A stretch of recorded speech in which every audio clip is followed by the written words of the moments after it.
Galit na si Senator Robin Padilla. Tap niya si Soto. Nagsisigaw na siya. At bandang huli, mukhang natakot si Itbulaga dyan ah. Mukhang mahinahon siyang nagsasalita. At meron na daw nangyayaring humingi daw ng tawad kay Senator Robin Padilla. Ako ito, panoorin po natin ang video na kung saan hindi na nakakapigil si Senator Robin Padilla sa pagpapakalat ng paninira sa kanya. Ito yung video. Salamat po, Ginoong Pangulo. Nais ko lamang pong kunin ang pagkakataon nito bilang parlamentaryong pagsisiyasat po. Sa naganap po dito, sapagkat Ginoong Pangulo, ako po'y naguguluhan. Sapagkat dito pong nakaraang Huwebes, meron pong naglabas na isang journalist ito, isang istasyon, na sinasabi na ako daw po ay nagngat-ngat dito sa loob ng Senado. Ito po ay ano po yung middle finger po. Habang tayo daw po ay nagsasagawa ng lupang hinirang, nagpa-flag ceremony, ako daw po ay nagngat-ngat. At ito po ay naging malaking issue. Ako po ay nagtataka, Ginoong Tagapangulo, sapagkat noong pong dati na binigyan ako ng issue na isang chismis, naglabas po kagad ang ating Sergeant of Arms ng report at binigay niya po kagad sa media. Ito po, wala pong kahit na sino ang nagpapaliwanag na hindi ko po ginawa. Ang tanong ko po, meron po ba tayong tinititigan sa tinitingnan dito?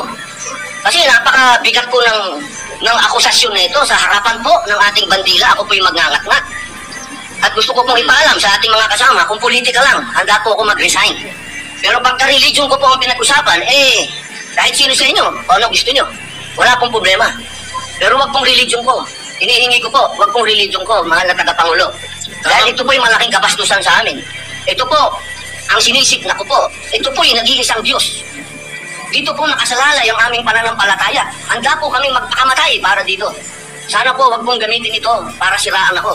Dahil sinasabi ko po, mahal na tagapangulo, kung gusto niyo ako mag-resign, ngayon na, kung gusto niyo.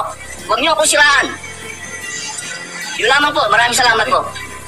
Oy Robin, alam mo, yung pag-gesture mo or hand-gesture mo ng ganito habang kinakanta ang pambansang awit ng Pilipinas at nakatayo ka sa harapan ng bandila ng Pilipinas na siyang sumasagisag sa Republika ng Pilipinas, ay talagang pambabastos ito, Robin Padilla. Alam mo kung bakit? Matanong kita.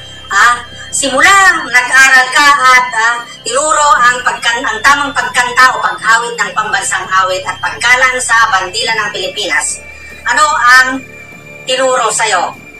Ganyan ba ang tinuro habang kumakanta? Di ba? Ang kanang kamay ilagay sa tapat ng puso.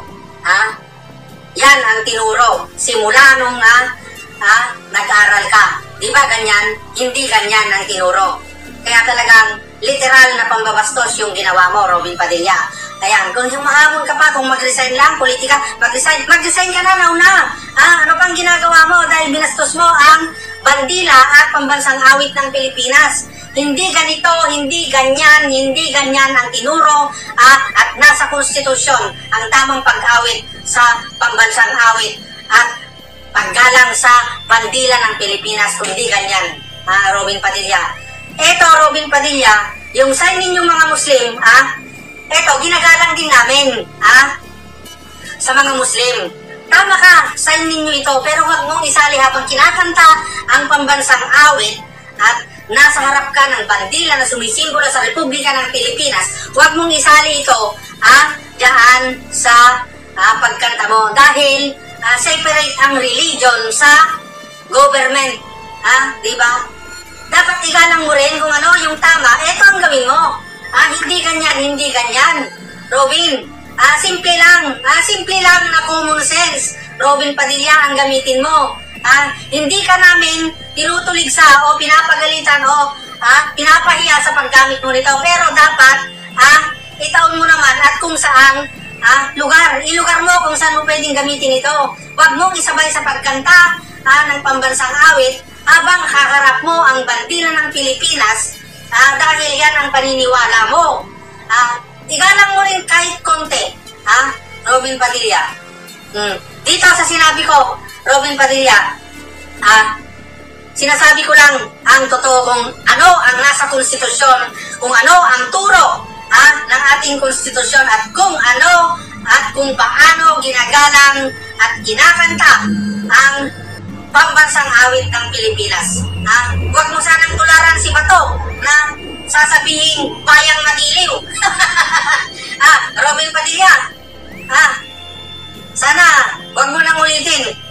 Ginagalang ka namin sa sign mo na ganyan sa inyong mga Muslim. Okay yan.